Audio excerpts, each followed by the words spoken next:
ప్రముఖ తమిళ చిత్ర దర్శకుడు లోకేష్ కనగరాజ్ గురించి తెలియని వాస్తవాలు. Lokesh PSG college of arts and science నుండి ఫ్యాషన్ టెక్నాలజీలో పూర్తి చేశాడు మరియు అన్నా విశ్వవిద్యాలయం నుండి ఎంబీఏ పట్టా పొందాడు. ఇది కోలీవుడ్లో ఒక చిత్ర దర్శకుడికి అసాధారణం.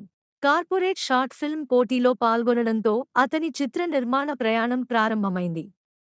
ముఖ్యంగా దర్శకుడు కార్తీక్ సుబ్బరాజ్ ఆ కార్యక్రమానికి న్యాయనిర్ణేతగా వ్యవహరించి, లోకేష్ రచనలను చూసిన తర్వాత సినిమాలను కొనసాగించమని ప్రోత్సహించారు. కైతి 2019 సినిమా భారతీయ సినిమాలో హీరోయిన్ మరియు పాటలు లేకుండా కథనం మరియు యాక్షన్పై పూర్తిగా దృష్టి సారించి ప్రత్యేకంగా నిలిచింది. ఈ సాహసోపేతమైన నిర్ణయం చాలా అరుదు మరియు విమర్శకుల ప్రశంసలు అందుకుంది. కైతి తో ప్రారంభించి విక్రమ్ మరియు లియో తో కొనసాగిస్తూ లోకేష్ తమిళ సినిమాలో తన సొంత చలనచిత్ర విశ్వానికి మార్గదర్శకుడు. తొలి సినిమా తర్వాత ఒక్క పరాజయం కూడా లేని అరుదైన భారతీయ దర్శకులలో ఒకరు. If you like the content please subscribe.